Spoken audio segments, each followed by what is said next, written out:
নমস্কাৰ জনাইছো সকলোকে আৰু স্বাগতম জনাইছো আপোনালোকক জনমতলৈ। আজি এটা বিশেষ বিষয়ৰ ওপৰত আমি আলোচনা কৰিম, অতি গুৰুত্বপূৰ্ণ বিষয়। সেইকাৰণে সকলোৱে ভিডিঅ'টো স্কিপ কৰাৰ পৰিৱৰ্তে সম্পূৰ্ণকৈ ভিডিঅ'টো চালে আপোনালোকে কথাখিনি বুজি পাব পাৰিব। শেহতীয়াকৈ যোৱা মঙলবাৰে অসম চৰকাৰৰ কেবিনেট বৈঠক অনুষ্ঠিত হৈছিল আৰু সেই কেবিনেট বৈঠকতে এটা গুৰুত্বপূৰ্ণ সিদ্ধান্ত লোৱা হয় বিদেশী বহিষ্কাৰৰ ক্ষেত্ৰত। আগতে বিদেশী বহিষ্কাৰ কৰাৰ ক্ষেত্ৰত আপুনি ন্যায়ালয়ত যাব পাৰিছিলে, উচ্চ ন্যায়ালয় বা উচ্চতম ন্যায়ালয় বা যি বিদেশী ন্যায়াধীকৰণ আছে তাত যাব লগা হৈছিলে বিদেশী এজন ধৰা পৰাৰ পিছত তেওঁক বহিষ্কাৰ কৰাৰ ক্ষেত্ৰত। কিন্তু এতিয়া এনেকুৱা এখন আইন আছে, এই আইনখন পুনৰ আনিছে। সেই আইনখনৰ জৰিয়তে এজন বিদেশীক অতি কম দিনৰ ভিতৰতে, খুব বেছি 10 দিনৰ ভিতৰত তেওঁক বিদেশী হিচাপে চিনাক্ত কৰি তেওঁক বহিষ্কাৰ কৰিব পাৰিব। এই আইনখন কি হয়? দ্য ইমিগ্ৰেণ্টছ এক্সপালচন এক্ট 1950 কি হয়? আৰু এজন বিদেশী যেতিয়া চিনাক্ত বা বিদেশী হিচাপে তেওঁক যেতিয়া সন্দেহ কৰা যাব, তেওঁ কি ডকুমেণ্টছ দিলে নিজকে ভাৰতীয় নাগৰিক হিচাপে প্ৰমাণ কৰিব পাৰিব, সেই গোটেই কথাখিনি, সেই ডকুমেণ্টছ কি, কেনেধৰণৰ ডকুমেণ্টছৰ প্ৰয়োজন হ'ব, কেনেধৰণৰ কাগজ পাতিৰ প্ৰয়োজন হ'ব, সেই গোটেই কথাখিনি আমি আজি এই ভিডিঅ'টোত বিস্তৃতভাৱে জানিম। ভিডিঅ'টো আৰম্ভ কৰাৰ আগতে আপোনালোকে যদি এতিয়াও আমাৰ চেনেলটো ছাবস্ক্ৰাইব কৰি লোৱা নাই, তেতিয়াহ'লে চেনেলটো ছাবস্ক্ৰাইব কৰি লওক, লগতে নটিফিকেশ্যন বেল আইকনটো প্ৰেছ কৰি ৰাখক। এনেধৰণৰ চৰকাৰী যিসমূহ নিৰ্দেশনা আছে আপোনালোকে আপডেট পাই থাকিবৰ কাৰণে, একদম লেটেষ্ট আপডেট চৰকাৰে যি ধৰণৰ নিৰ্দেশনা দিয়ে সেই বা যিসমূহ চৰকাৰী ব্যৱস্থা সেইসমূহৰ বিষয়ে যদি সহজ ভাষাত ধুনীয়াকৈ বুজিব বিচাৰে, তেতিয়াহ'লে আমাৰ চেনেলটোৰ লগত সংযোগ হৈ থাকক। এতিয়া আমি আহিছোঁ ভিডিঅ'টোৰ মাজলৈ। সেইকাৰণে আপোনালোকে ভিডিঅ'টো স্কিপ নকৰিব, সম্পূৰ্ণকৈ চাওক, তেতিয়া কথাখিনি বুজি পাব যে এই আইনখন কি হয় আৰু কেনেধৰণে এজন ব্যক্তিক ভাৰতীয় নাগৰিক হিচাপে কি কাগজ পত্ৰই তেওঁক ভাৰতীয় নাগৰিক হিচাপে প্ৰমাণ কৰে। ইয়াতে মই গোটেইখিনি আপোনালোকক PPT হিচাপত বনাই লৈ আহিছোঁ, কি কি ডকুমেণ্টছৰ কেনেকুৱা ধৰণৰ কি পৰ্যায় আছে, আইনখন কি হয়, ছিষ্টেমটো কেনেকৈ চলিব, আৰু ন্যায়ালয়, উচ্চতম ন্যায়ালয়ে, আমাৰ যি শীৰ্ষ ন্যায়ালয় আছে, সেই শীৰ্ষ ন্যায়ালয়ে আমাক কি ৰায়দান দিছে, এই ক্ষেত্ৰত NRC কাম কিয় নকৰে, সেই গোটেইখিনি কথা আমি আলোচনা কৰিম। প্ৰথম কথাটো হ'ল কি, এই আইনখন কি হয় চাওক। The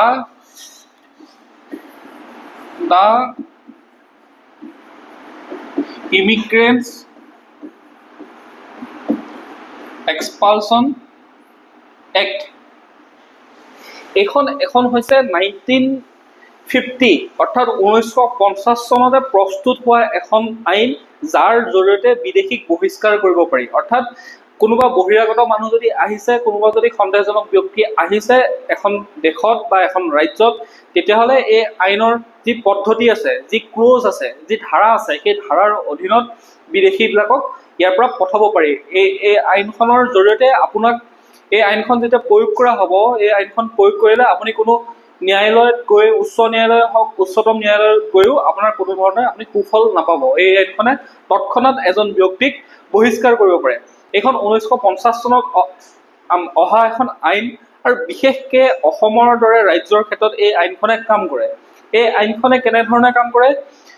the immigrants expulsion from Assam act 1950 যিখন আইন, এই আইনখনে আপোনাক কয় যে সম্পূৰ্ণ অথৰিটি, এজন বিদেশীক বহিষ্কাৰ কৰাৰ ক্ষেত্ৰত সম্পূৰ্ণ অথৰিটি ৰাজ্যখনৰ যিসমূহ জিলা আছে, সেই জিলাসমূহৰ যিজন DC থাকে, জিলা আয়ুক্ত থাকে, সেই DC-জনক, ডেপুটি কমিশনাৰজনক সম্পূৰ্ণ ক্ষমতা দিয়া হয়। তেওঁ চিন্তা কৰি যদি পায় যে এই ব্যক্তিজন বিদেশী বা এই ব্যক্তিজন অবৈধ নাগৰিক হয়, তেতিয়াহ'লে তেওঁৰ হাতত সেই ক্ষমতা থাকে তেওঁক ইয়াৰ পৰা পঠিয়াই দিয়া, বা ইয়াৰ পৰা তেওঁক পুছবেক কৰি পঠোৱা, বা ইয়াৰ পৰা তেওঁক বহিষ্কাৰ কৰি পঠোৱা। আৰু সেই ক্ষমতাটো দিয়া হয় এই আইনখনৰ জৰিয়তে। DC-জনে যেতিয়া DC-জনক সন্দেহ হ'ব, DC-জনে কিবা কাগজ পাতি যেতিয়া সন্দেহ কৰিব যে এইখিনি কাগজটো এজন ভাৰতীয় নাগৰিকৰ কাগজ যেন লগা নাই, বা কোনো ব্যক্তিয়ে যেতিয়া কাৰোবাৰ বিষয়ে, যেতিয়া কোনোবা এজন বিদেশী বা অবৈধ নাগৰিকৰ বিষয়ে সন্দেহ হ'ব, সেই ব্যক্তিজনে গৈ পেলাই যেতিয়া DC-জনক জনাব বা চৰকাৰী সেই বিষয়াজনক জনাব যে এই ব্যক্তিজন আমাৰ সন্দেহ হৈছে, সন্দেহযুক্ত নাগৰিক হয়, বা এইসকল মানুহ আমাৰ সন্দেহ হৈছে, এইসকল সন্দেহযুক্ত ব্যক্তি হয় বা অচিনাকি ব্যক্তি হয়, বা তেওঁলোক ভাৰতীয় নাগৰিক নহয়, বা অন্যান্য বিভিন্ন কাৰণত যেতিয়া সন্দেহ হ'ব, তেতিয়া সেই মানুহসকলে বা কোনো ব্যক্তিয়ে সেই জিলা আয়ুক্তজনক যেতিয়া এটা আবেদন কৰিব বা তাত যেতিয়া জনাব, তেতিয়া জিলা আয়ুক্তজনে সেই যোনসকল ব্যক্তিৰ ওপৰত সন্দেহ হৈছে বা যোনজন ব্যক্তিৰ ওপৰত সন্দেহ হৈছে তেওঁক 10 দিনৰ এটা সময়সীমা দিব। অনলি 10 days, 10 দিনৰ এটা সময়সীমা দিব যে আপোনাৰ ওপৰত সন্দেহ হৈছে আপুনি ভাৰতীয় নাগৰিক হয় নে নহয়। সেইকাৰণে আপোনাক 10 দিনৰ সময়সীমা দিছোঁ। 10 দিনৰ ভিতৰত আপুনি আমাক ভাৰতীয় নাগৰিক যে হয় তাৰ প্ৰমাণ দিয়ক। আৰু ভাৰতীয় নাগৰিক হয় যে তাৰ প্ৰমাণ কি দিব আপুনি, সেইখিনি মই জনাই আছোঁ। ভিডিঅ'টো আপোনালোকে চাই গৈ থাকক। ডিচিজনে ক'ব 10 দিনৰ এই প্ৰমাণখিনি দিয়ক। আৰু 10 দিনৰ ভিতৰত আপুনি যদি জিলা আয়ুক্তজনক সেই কাগজখিনি আপুনি যে ভাৰতীয় নাগৰিক হয়, ভাৰতীয় নাগৰিক হ'বলৈ হ'লে যিখিনি উপযুক্ত প্ৰমাণৰ প্ৰয়োজন, যিখিনি কাগজে আপোনাক হয় এই ব্যক্তিজনটো ভাৰতীয় নাগৰিক হয় যে প্ৰমাণ কৰিব, সেইখিনি যদি কাগজ আপুনি জমা দিব নোৱাৰে, তেতিয়াহ'লে ডিচিজনৰ হাতত সম্পূৰ্ণ অথৰিটি থাকে, তেওঁৰ হাততে পাৱাৰ থাকে। আৰু সেই পাৱাৰ জৰিয়তে তেওঁ, সেই ক্ষমতাৰ জৰিয়তে তেওঁ সেই ব্যক্তিজনক যিখন জিলাখনৰ আৰক্ষী অধীক্ষক আছে, আৰক্ষী অধীক্ষকক কৈ হতুৱাই তেওঁ পুলিচ লগাই ব্যক্তিজনক আনি হোল্ডিং চেণ্টাৰত ৰাখিব। অৰ্থাৎ সীমান্তৰ যিসমূহ হোল্ডিং চেণ্টাৰ হয় BSFৰ হোল্ডিং চেণ্টাৰ ৰাখিব। হোল্ডিং চেণ্টাৰত BSFে যেতিয়া সময় সুবিধা মিলিব আপোনাক সীমান্ত পাৰ কৰাই পঠাব পৰা ক্ষমতা আছে। বুজি পালে এতিয়া এই আইনখন কি হয়? The law of the land বুলি কোৱা হৈছে এই আইনখনৰ জৰিয়তে। আইনখনৰ ইমানেই ক্ষমতা আছে য'ত আপোনাক NRCও কাম নকৰিব। আপুনি এতিয়া ক'ব পাৰে যে মোৰতো NRC আছে, আপুনি বেলেগ কাগজ প্ৰমাণ দিব পৰা নাই, আপুনি NRCখন দেখাই দিছে, NRCখনে আপোনাক বচাব নোৱাৰে। আৰু NRC সম্পৰ্কতো উচ্চতম ন্যায়ালয়ে কেনেধৰণৰ মন্তব্য দিছে, কি ৰায় দিছে, সেইখিনি মই জনাই আছোঁ। বুজি পালে যে দ্য ইমিগ্ৰেণ্টছ এক্সপালছন ফ্ৰম আছাম 1950 যোনখন আইন হয়, এই আইনৰ জৰিয়তে এজন ব্যক্তিক কেনেধৰণে পঠিয়াব পৰা ক্ষমতা আছে এজন জিলা আয়ুক্তৰ হাতত।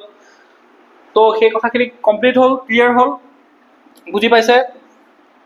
তাৰপিছতে এতিয়া আমি এই আইনখনৰ বিষয়ে জানি ল'লোঁ থুলমূলকৈ, আৰু কি কাগজৰ প্ৰয়োজন হয় সেইখিনিও মই দেখাই আছোঁ। উচ্চতম ন্যায়ালয়ে NRC আৰু 1971ৰ ওপৰত কি ৰায় প্ৰদান কৰিছে। অৰ্থাৎ আমাৰ যি সুপ্ৰিম কোৰ্ট আছে, আমাৰ যি শীৰ্ষ ন্যায়ালয় আছে, সেই শীৰ্ষ ন্যায়ালয়ে শেহতীয়াকৈ NRC আৰু 1971 চনৰ 24 মাৰ্চৰ যিটো ভিত্তিবৰ্ষ আছিলে, সেই দুটা বিষয়ৰ ওপৰত দুটা গুৰুত্বপূৰ্ণ ৰায় প্ৰদান কৰিছে। প্ৰথমটো আমি জানিলোঁ 1971, ঠিক আছে। 1971ৰ যিটো ৰায় প্ৰদান কৰিছে, সেই ৰায়টো আমি পোনপ্ৰথমে জানি লওঁ। চাওক, 1971 চন, 1971 চনৰ 24 মাৰ্চৰ আগত যিসকল ব্যক্তি অসমত আহিছিলে তেওঁলোকক ভাৰতীয় নাগৰিকত্ব দিয়া হ'ব। অৰ্থাৎ এইটো এটা আমাৰ ভিত্তিবৰ্ষ আছিলে, ইয়াৰ আগত অহা ব্যক্তিসকলে ভাৰতীয় নাগৰিক। কিন্তু বহুতো এনেকুৱা যিহেতু ব্যক্তি আছে যিসকলে 1971 চনটো 1971 চনটো ভিত্তিবৰ্ষ হিচাপে মানি লোৱা নাই। কাৰণ মানিব কিয়? 1951 চনটো হৈছে গোটেই ভাৰতবৰ্ষত 1951 চনটো হৈছে গোটেই ভাৰতবৰ্ষত ভাৰতীয় নাগৰিক যে হয় সেইটো এটা ভিত্তিবৰ্ষ হয়। ভাৰতীয় নাগৰিকৰ এটা ভিত্তিবৰ্ষ হয় 1951 চন। কিন্তু আমাৰ অসমত 1971 চন। তাৰ কাৰণে উচ্চতম ন্যায়ালয়ত আবেদন কৰিছিলে।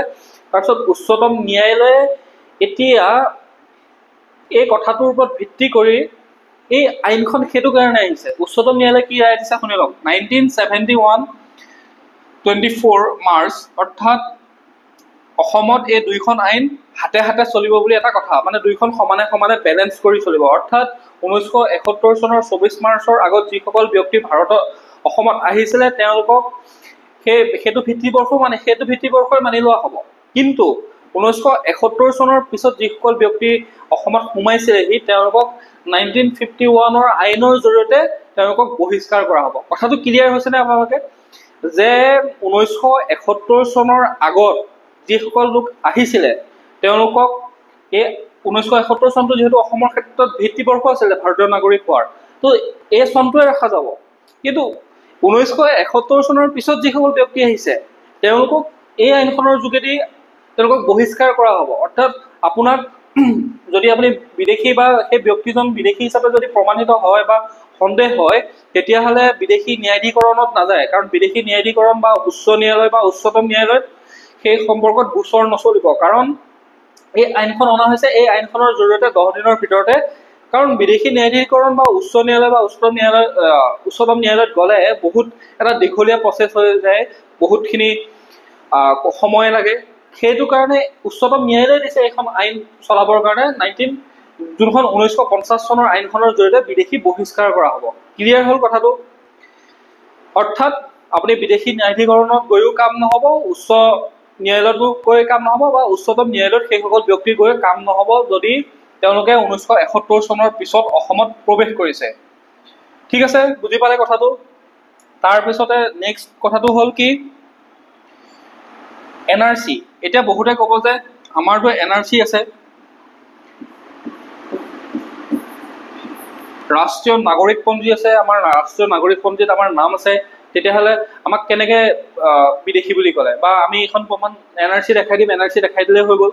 কিন্তু উচ্চতম ন্যায়ালয়ে শেহতীয়াকৈ ৰায় দিছে যে NRCয়ে আপুনি যে ভাৰতীয় নাগৰিক হয় তাক প্ৰমাণ কৰাৰ পৰ্যাপ্ত নহয়। NRCখনত নাম থকা মানে আপুনি যে ভাৰতীয় নাগৰিক হয় সেই তথ্যটো প্ৰমাণ কৰাত NRCখন পৰ্যাপ্ত নহয়। NRCখনৰ কোনো এটা মানে এই ক্ষেত্ৰত ক'বলৈ গ'লে ভেলু নাই নিচিনা এটা কথা। কাৰণ গম পাইছে, বহুতে সেইটো কথা জানিছে বা নিউজত শুনি আছে যে শেহতীয়াকৈ হিতেশ দেৱ শৰ্মা নামৰ এজন ব্যক্তিয়ে ৰাজ্যিক প্ৰাক্তন যিজন সমন্বয়ক আছে তেওঁ NRCৰ ওপৰত কোৰ্টত উচ্চতম ন্যায়ালয়ত আবেদন কৰিছিলে। কাৰণ NRCত বহু ভুৱা ব্যক্তিৰ নাম সোমাইছে, তেওঁ মতেতো 50 লাখ মানুহৰ নাম সোমাইছে বুলি তেওঁ ডাটা দিছে। হয়তো এই ডাটা আৰু বেছি হ'ব পাৰে। ঠিক আছে, 50 লাখ নহয় 80 লাখো হ'ব পাৰে। এই ক্ষেত্ৰত NRCখনক কোনো এতিয়া ভেলু নাই। NRCখন এখন NRC দেখুৱাই পেলাই আপুনি বা সেই মানুহজনে মই মোৰ ভাৰতীয় নাগৰিক হিচাপে প্ৰমাণ কৰিবলৈ নোৱাৰে, তেওঁ এইটো NRCখনত কোনো ইম্পৰ্টেঞ্চ নাই। ঠিক আছে, তাৰপিছতে ৰাজ্যিক যি কেবিনেট আছিলে, আমাৰ অসম চৰকাৰৰ যি কেবিনেট আছিলে, কেবিনেটত অনুপ্ৰৱেশকাৰী সেই কথাখিনি কি কৈছে, কেবিনেটে অসমৰ পৰা অনুপ্ৰৱেশকাৰীক বহিষ্কৰণৰ বাবে জিলা আয়ুক্ত অৰ্থাৎ DC আৰু জ্যেষ্ঠ আৰক্ষী অধীক্ষক অৰ্থাৎ SSPক নিৰ্দেশনা দিবলৈ প্ৰৱজন অসমৰ পৰা বহিষ্কৰণ আইন 1950ৰ অধীনত এক SOP প্ৰস্তুত কৰাৰ বাবে অনুমোদন জনাইছে। অৰ্থাৎ কেবিনেটে এইটো অনুমোদন জনাইছে যে এখন SOP হওক, SOP মানে সহজ অৰ্থত বুজি থৈ দিয়ক, এখন এটা নিয়ম কেনেধৰণে মানে চিষ্টেমটো কেনেধৰণে কৰা হ'ব, কাৰ্যখিনি কেনেধৰণে, প্ৰক্ৰিয়াটো কেনেধৰণৰ হ'ব, তাকে সহজ অৰ্থত SOP বুলি বুজি থৈ দিয়ক। এই SOPখন প্ৰস্তুত কৰাৰ বাবে কেবিনেটে অনুমোদন জনায়। অৰ্থাৎ SOPখন প্ৰস্তুত হ'ব আৰু SOPত আহিব আপোনালোকৰ, তেতিয়া তাত SOP থ্ৰুদি গম পোৱা যাব যে কি দেখালে, কি কৰিলে সেইখিনি এজন ব্যক্তিয়ে নিজকে ভাৰতীয় হিচাপে প্ৰমাণ কৰিব পাৰিব। তেওঁৰ ওপৰত যদি সন্দেহ জাগে, যেতিয়া DCয়ে তেওঁক জনাব, নিৰ্দেশ দিব যে আপুনি ভাৰতীয় নাগৰিক হিচাপে প্ৰমাণ কৰক, তেতিয়া তেওঁ সেই কাগজখিনি SOPখনত জনাব। SOPৰ যি কাগজ প্ৰয়োজন হয় সেইখিনি আপুনি ডিচিজনক দেখাব লাগিব। এতিয়া আমি সেই কাগজখিনি কি হয় সেইখিনিও আপোনাক দেখাই আছো। বহিষ্কৰণ প্ৰক্ৰিয়া, যদিহে অবৈধ প্ৰব্ৰজনকাৰীয়ে বহিষ্কাৰৰ নিৰ্দেশ দিয়াৰ পাছতো নিজে আঁতৰি নাযায়, তেন্তে 1950 চনৰ আইনখনৰ 4 নম্বৰ ধাৰা অনুসৰি সংশ্লিষ্ট জ্যেষ্ঠ আৰক্ষী অধীক্ষকৰ সহায়ত, মই কৈছোৱে পুলিচৰ সহায়ত, জিলা আয়ুক্তই হয়তো এনে অনুপ্ৰৱেশকাৰীক হোল্ডিং চেণ্টাৰত ৰাখিব। BSFৰ যি হোল্ডিং চেণ্টাৰ আছে সেই হোল্ডিং চেণ্টাৰত ৰাখিব, নতুবা বহিষ্কৰণৰ বাবে তেওঁ সমীপৱৰ্তী সীমান্তৰক্ষী বাহিনী অৰ্থাৎ BSF border police force, border security force বাহিনীক গতাই দিব। আৰু লগতে অনুপ্ৰৱেশকাৰীক যদি আন্তঃৰাষ্ট্ৰীয় সীমাৰ শূন্যৰেখাৰ ওচৰত ধৰা পৰে, অৰ্থাৎ আৰু এই আইনখনত মই এটা কথা ক'বলৈ পাহৰি গৈছিলো, ধৰি লওক এজন অনুপ্ৰৱেশকাৰীয়ে এখন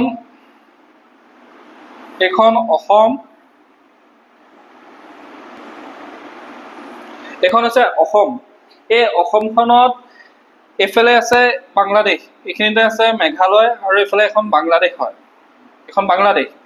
এইফালেদি মানুহ এজন সোমাইছে, অসমৰ সীমান্তত সোমাইছে, সোমোৱাৰ লগতে তেওঁক ধৰা পৰা গ'ল। এইখিনিত আমাৰ পুলিচে, আমাৰ বৰ্ডাৰ পুলিচে হওক বা BSFে বৰ্ডাৰ চিকিউৰিটি ফ'ৰ্চে হওক, তেওঁক লগতে ধৰা পেলাই সীমান্তত সোমাওঁতে, তেতিয়া তেওঁক কি কৰিব, লগত তেওঁক পুছবেক কৰি পঠিয়াই দিব। তেওঁক ধৰি আনি পেলাই আকৌ কিছুমান মানে প্ৰচিডিউৰ পালন কৰি নাথাকে বা কিছুমান নিয়ম কৰি পেলাই তেওঁৰ নাম লৈ কিবা কিবি এইবিলাক কৰি নাথাকে, তেওঁক ডাইৰেক্ট ধৰি পেলাই 12 ঘণ্টাৰ ভিতৰত যদি ধৰা পৰে, অৰ্থাৎ 12 ঘণ্টা সময়ৰ ভিতৰত যদি তেওঁ ধৰা পৰে, তেওঁক লগতে পুছবেক কৰি পঠিয়াই দিয়া হ'ব। ঠিক আছে, বুজি পালে কথাখিনি?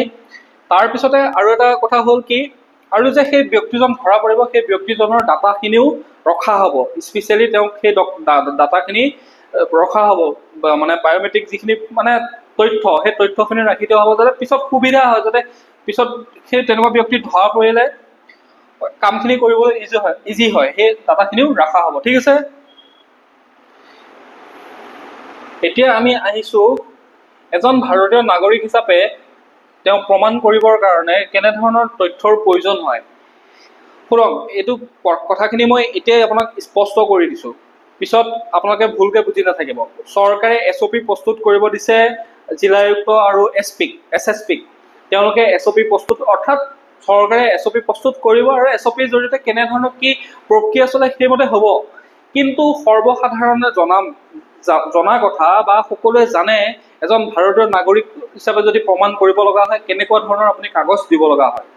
যিহেতু এটা চন আমাক ধৰি দিছে যে 1971-24 মাৰ্চ, ঠিক আছে, 1971-24 মাৰ্চ হিচাপে যিহেতু চন এটা ধৰি দিছে, তো আমি এনালাইচিছ কৰি পেলাই এইটো বুজি পাওঁ যে, বা এইটো কথা জানিছোঁ যে 1971 আগৰ আপোনাৰ কিবা যদি ডকুমেণ্ট আছে তেতিয়াহ'লে সেই ডকুমেণ্টখিনিতো দেখা যায় যে হয় এজন ব্যক্তি 1971 আগতে ভাৰতত আহিছিলে বা ভাৰতৰ তেওঁ বসবাস কৰি আহিছে। 1971 যদি কিবা এখন ডকুমেণ্ট যেতিয়া দেখাব সেই কথাটো প্ৰমাণ কৰে যে কৰিব নে নকৰে যে এই ব্যক্তিজনে 1971 24 মাৰ্চৰ আগতে ভাৰতবৰ্ষত আহিছিলে আৰু ইয়াতে তেওঁ বসবাস কৰি আছে, আৰু সেইটোৱে তেওঁ যে ইয়াত বসবাস কৰি আছে বা ভাৰতীয় নাগৰিকৰ এটা প্ৰমাণৰ এটা মানে এখন ডকুমেণ্ট হয় নে নহয়। তো সেই ওপৰত ভিত্তি কৰি আমি এই ডকুমেণ্টছখিনি ভাবিছোঁ এনেকুৱা ধৰণৰ ডকুমেণ্টছেই হ'ব, কাৰণ ইয়াতছে আৰু কি বেলেগ ডকুমেণ্টছ হ'ব পাৰে, হয়তো দুই এটা সাল সলনি হ'ব পাৰে, কিন্তু আমি এইটো আনুমানিক আমি এইটো কথা বুজিছোঁ যে এনেকুৱা ধৰণৰ ডকুমেণ্টছেই হ'ব। কাৰণ প্ৰথম যিটো আমি যদি চাওঁ প্ৰাথমিক নথি যিসমূহ প্ৰথম প্ৰয়োজনীয় নথি সেইটো হৈছে ৰাষ্ট্ৰীয় নাগৰিকপঞ্জী NRC 1951 NRCখনত যদি নাম আছে তেতিয়াহ'লে তেওঁতো ভাৰতীয় নাগৰিক যে হয় সেইটো প্ৰমাণ হৈ গ'ল, ৰাষ্ট্ৰীয় নাগৰিকপঞ্জীত যদি নাম আছে। যিখন এতিয়া হৈছে 2019 চনৰ যিখন NRC, এইটো ভুল নুবুজিব, 2019 চনৰ যিখন NRC এখনত যদি আপোনাৰ নাম আছে তেতিয়াহ'লে আপুনি ভাৰতীয় নাগৰিক, সেইটো নহয়। কাৰণ আগতে মই কথাখিনি বুজাই থৈছোঁ, উচ্চতম ন্যায়ালয়ে কি কৈছে, 1951 NRC যদি নাম আছে তেতিয়াহ'লে সেইজন ভাৰতীয় নাগৰিক। ভোটাৰ তালিকা, অৰ্থাৎ 1971 চনৰ যদি আগৰ ভোটাৰ তালিকাত যদি আপোনাৰ নাম আছে, আপুনি যদি 1971 চনৰ 24 মাৰ্চ আগৰ ভোটাৰ তালিকাখনত যদি আপোনাৰ নাম আছে তেতিয়াহ'লে আপুনি অভিয়াছলি ভাৰতীয় নাগৰিক, আপুনি ভোট দিছে যিহেতু, অৰ্থাৎ আপুনি 1971 আগতে অহা। ঠিক আছে, জন্মৰ যদি আপোনাৰ প্ৰমাণ পত্ৰ আছে, আপোনাৰ যদি বাৰ্থ চাৰ্টিফিকেটখন আছে 1971 চনৰ আগৰ যদি বাৰ্থ চাৰ্টিফিকেট আছে তেতিয়াও আপুনি ভাৰতীয় নাগৰিক। 1971 চনৰ যদি আপোনাৰ মাটিৰ খাজানা ৰচিদখন আছে, ৰচিদখনত আপোনাৰ নাম আছে বা মাটিৰ পট্টা আছে তেতিয়াহ'লেও আপুনি যে 1971 চনৰ আগতে আহিছিলে সেইটো কথা প্ৰমাণ কৰিব। তাৰপিছতে ভাৰতীয় নাগৰিকত্বৰ প্ৰমাণ পত্ৰ, নাগৰিকত্ব আইন 1955 চনৰ অধীনত জাৰি কৰা নাগৰিকত্বৰ যদি প্ৰমাণ পত্ৰখনো আছে তেতিয়াহ'লে সেইখন ডকুমেণ্টছো আপোনাক প্ৰমাণ কৰে যে আপুনি ভাৰতীয় নাগৰিক। স্থায়ী বাসিন্দাৰ প্ৰমাণ পত্ৰ, অৰ্থাৎ পাৰ্মানেণ্ট ৰেচিডেণ্ট চাৰ্টিফিকেট, অৰ্থাৎ যিখন স্থায়ী বাসিন্দাৰ PRC বুলি আমি যিটো কওঁ, PRCখন যদি থাকে এজন ব্যক্তিৰ 1971 চনৰ আগৰ যদি PRC আছে তেতিয়াহ'লে তেওঁ অভিয়াছলি প্ৰমাণ কৰে যে 1971 চনৰ আগতে তেওঁ ভাৰতত আহিছিলে বা অসমত আহিছিলে। তাৰপিছতে শৰণাৰ্থী পঞ্জীয়ন, বিভিন্ন কাৰণত ধৰি লওক সাম্প্ৰদায়িক সংঘাতে হওক বা খৰাং দুৰ্ভিক্ষ যিকোনো কাৰণত এজন ব্যক্তি যেতিয়া অন্য এখন ৰাষ্ট্ৰৰ পৰা বেলেগ এখন ৰাষ্ট্ৰলৈ শৰণাৰ্থী হিচাপে আহে তেওঁ পঞ্জীয়ন কৰা হয়। সেই শৰণাৰ্থী পঞ্জীয়ন পত্ৰ যোনখন 1971 চনৰ আগতে যদি কোনো ব্যক্তি আহি পেলাই শৰণাৰ্থী হিচাপে ভাৰতত পঞ্জীয়ন কৰাইছে তেতিয়া সেইখনেও প্ৰমাণ কৰে যে 1971 চনৰ আগতে এই ব্যক্তিজন ভাৰতত বাস কৰি আছে। পাছপৰ্টখন হৈছে এখন বহুত ইম্পৰ্টেণ্ট ডকুমেণ্ট, কাৰণ পাছপৰ্ট এখন পাবৰ কাৰণে বহুতখিনি ভেৰিফাই কৰা হয়। তো পাছপৰ্ট এখন যদি 1971 চনৰ আগৰ পাছপৰ্ট এখন আছে তেতিয়াহ'লে আপোনাৰ ভাৰতীয় নাগৰিক যে সেইটো প্ৰমাণ কৰে। লগতে এটা কথা কৈ দিওঁ, চাওক 1971 চনৰ মই কৈ আছোঁ ডকুমেণ্টছটো, বহুতে ভাবিব পাৰে যে এজন ব্যক্তি 1971 চনৰ আগৰ তেওঁ ডকুমেণ্টছ বাৰু দেখালে, 1971 চনৰ আগৰ ডকুমেণ্টছ তেওঁ দেখালে, কিন্তু তেওঁ যে ল'ৰা ছোৱালীজনটো 1971 চনতে জন্ম হ'ব কি কথা আছে? তেওঁতো জন্ম 2000 চনত হ'ব পাৰে, বা 1997 হ'ব পাৰে, বা 2005 চনত হ'ব পাৰে। তেওঁ কি ডকুমেণ্টছ দেখাব? তেওঁৰ হাততো 1971 চনৰ আগৰ ডকুমেণ্টছ নাথাকিব।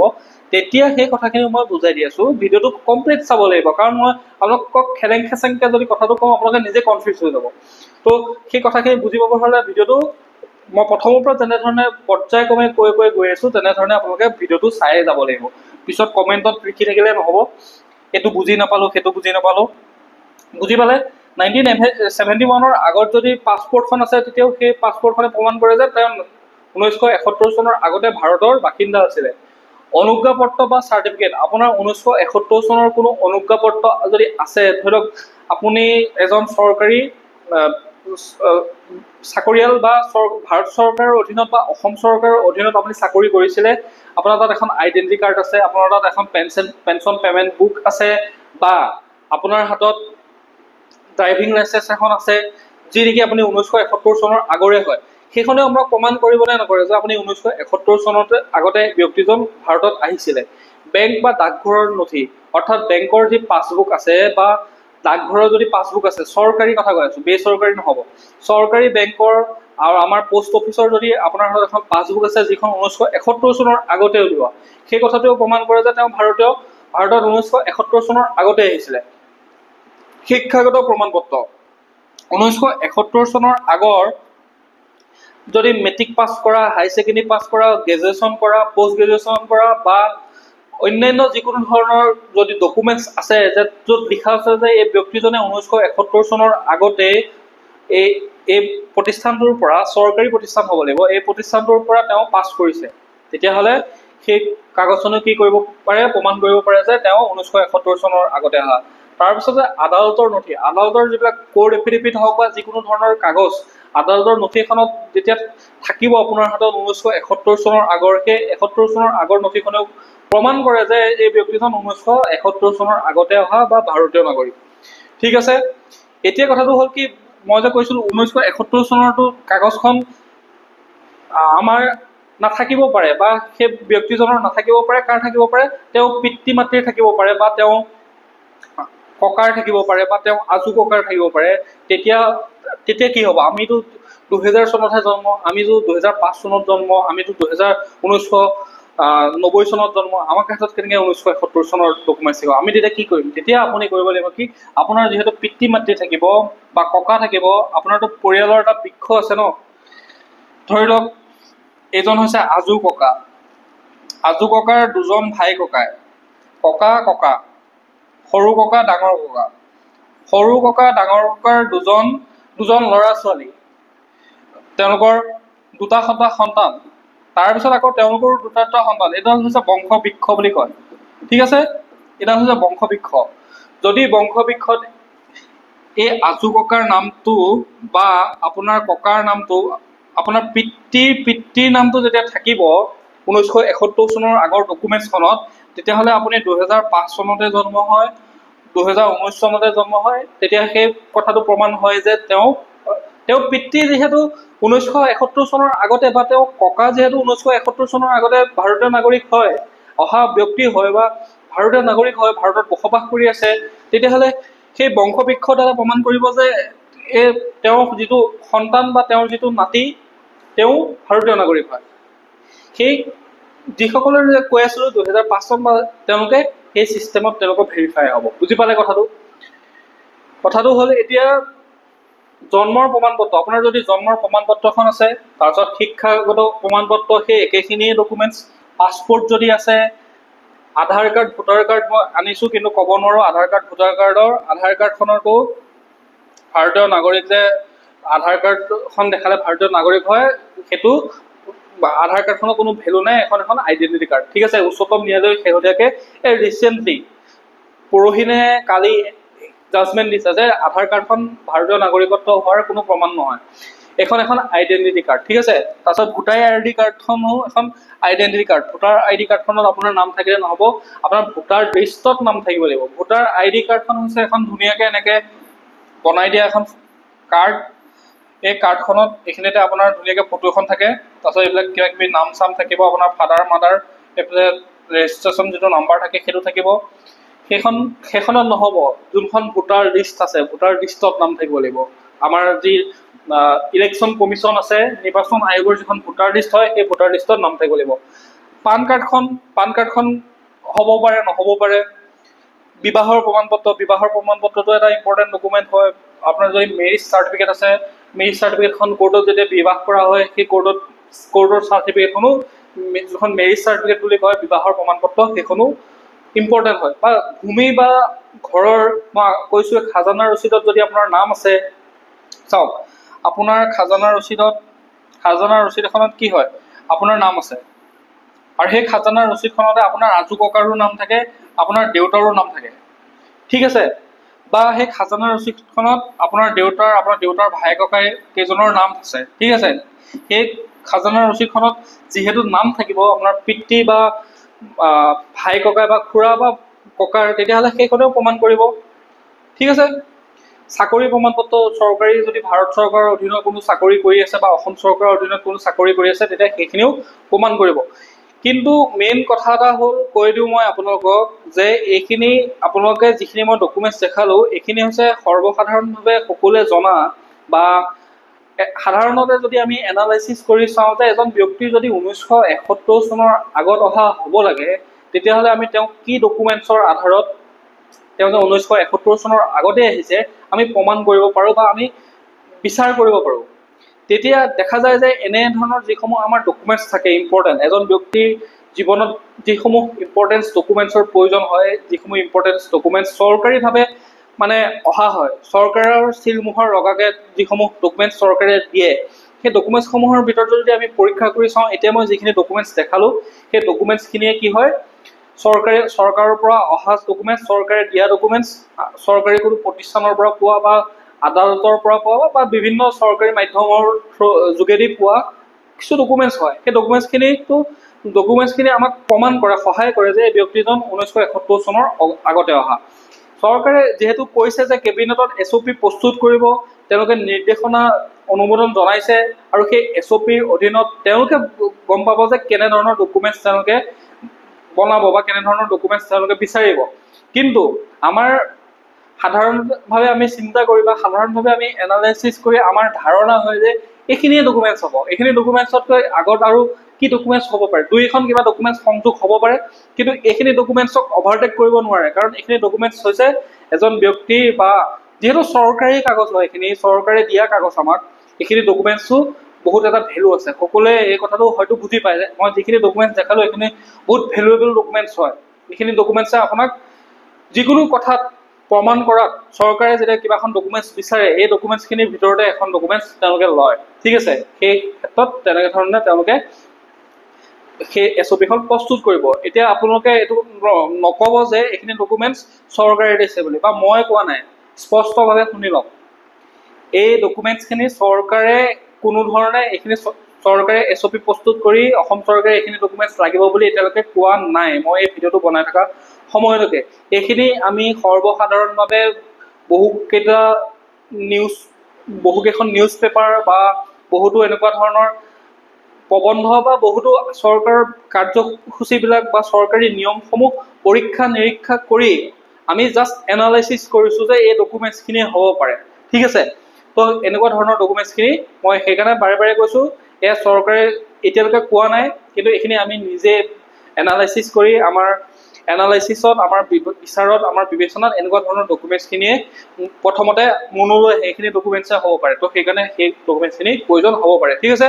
এতিয়া মেইন কথাটো হ'ল, আৰু এটা কথা কৈ দিওঁ আপোনালোকে, ভিডিঅ'টো এতিয়াই থৈ নাযাব, ইম্পৰ্টেণ্ট কথা এটা কৈ দিওঁ। এই আইনখন হৈছে the law of the land বুলি কোৱা হৈছে, অতি গুৰুত্বপূৰ্ণ আইন। যেতিয়া এজন ব্যক্তিক বা কোনোবা বিদেশী হয় নে স্বদেশী হয়, এজন জিলা পৰ্যায়ৰ বিষয়া অৰ্থাৎ আমাৰ যিজন জিলা আয়ুক্ত থাকে, ডিচিৰ হাতত সুপ্ৰিম অথৰিটি দিয়া হৈ থাকে। ডিচিজনে তেওঁ বিচাৰ কৰিব পাৰিব যে এই ব্যক্তিজন বিদেশী নে স্বদেশী। তেওঁ সেই ডকুমেণ্টছ 10 দিনৰ ভিতৰত যিখিনি ডকুমেণ্টছ বিচাৰিব, এই 10 দিন সময় দিছে, মাত্ৰ 10 দিন। এই 10 দিনৰ ভিতৰত ডকুমেণ্টছখিনি যদি প্ৰুফ কৰিব নোৱাৰে, তেতিয়াহ'লে উইদিন 24 আৱাৰ্ছৰ ভিতৰত তেওঁ বহিষ্কাৰৰ ব্যৱস্থা কৰা হ'ব। এই 10 দিনৰ ভিতৰত তেওঁক সেইখিনি ক্ষমতা দিয়া হৈছে এই ডকুমেণ্টছখিনি চোৱাৰ কাৰণে। এতিয়া ডিচিজনে বা ডিচি চৰকাৰে বা ডিচি এজন যিহেতু চৰকাৰী বিষয়া হয়, তো চৰকাৰে সেইখিনি নিৰ্ধাৰণ কৰিব যে কেনেধৰণৰ কোনখিনি ডকুমেণ্টছৰ ওপৰত তেওঁ যে ভাৰতীয় নাগৰিক হয় নে নহয়, তেওঁ স্বদেশী নে বিদেশী, সেইটো চৰকাৰে নিৰ্ধাৰণ কৰিব। আৰু মেইন কথাটো হ'ল উচ্চতম ন্যায়ালয়ে NRCৰ ওপৰত শেহতীয়া ৰায়দান দিছে যে NRCখনৰ ওপৰত NRC মানে এতিয়া এনেকুৱা এটা কথা হ'ল NRCখন দেখাই আপুনি ভাৰতীয় নাগৰিক যে হয় সেই তাৰ কোনো মান নাই। NRCখনৰ এটা মানে ক'বলৈ গ'লে NRC দেখুৱাই আপুনি ভাৰতীয় নাগৰিক হিচাপে প্ৰমাণ কৰিব নোৱাৰে। আৰু NRC ৰিভিজন হৈ আছে, আপোনালোকে চাব চৰকাৰে NRC ৰিভিজন নহয়, NRC আপডেট ভাৰ্চন NRC 2.0 আহিব মোৰ অনুমান। কাৰণ NRCত বহুত ভুৱা ব্যক্তিৰ নাম সোমাল, বহুতে ভুৱা কাগজ দি পেলাই নাম সোমোৱাই ল'লে। এতিয়া বহুতে গালি পাৰিব পাৰে, কিন্তু সঁচা কথা NRCত বহুত মানুহৰ নাম সোমাইছে। আনকি ৰাজ্যিক যিজন প্ৰাক্তন সমন্বয়ক আছিলে তেওঁ কৈছে 50 লাখ ধেমালি নেকি। আৰু NRCখন যেতিয়া হেৰি হৈছিলে 2019 চনত, তেতিয়াই 19 লাখ মানুহৰ নাম অবৈধভাৱে সোমাইছে বুলি NRCয়ে কৈছে। তাৰপিছত 50 লাখ ডাটা, আৰু হয়তো এইটো সংখ্যা বাঢ়িব, হয়তো 70 লাখ 80 লাখ হ'ব পাৰে। তো NRCৰ ওপৰত আপোনালোকে চালে বা NRCখন দেখালে কাম নহ'ব। আৰু 1971 আৰু 1951 চনৰ ডিফাৰেঞ্চটো বুজি পালে, ঠিক আছে। তো বহুত ধন্যবাদ সকলোকে ভিডিঅ'টো চোৱাৰ বাবে। আৰু চেনেলটো যদি ছাবস্ক্ৰাইব কৰা নাই তেতিয়াহ'লে চেনেলটো ছাবস্ক্ৰাইব কৰি লওক। এনেধৰণৰ যিসমূহ চৰকাৰী নিৰ্দেশনা আছে এই চৰকাৰী নিৰ্দেশনাসমূহ ডিটেইলছত বিস্তৃতভাৱে জানিব যদি বিচাৰে তেতিয়াহ'লে চেনেলটো ছাবস্ক্ৰাইব কৰি ৰাখিব। আমি চৰকাৰী যিসমূহ গুৰুত্বপূৰ্ণ নিৰ্দেশনা দিয়ে সেই নিৰ্দেশনাসমূহ আমি সহজ ভাষাত বুজাবৰ কাৰণে চেষ্টা কৰোঁ। তো আপোনালোকে চেনেলটো ছাবস্ক্ৰাইব কৰিব আৰু ভিডিঅ'টো যদি ভাল পালে এটা লাইক কৰিব আৰু আপোনালোকৰ বন্ধুবৰ্গৰ মাজত শ্বেয়াৰ কৰিব। ধন্যবাদ।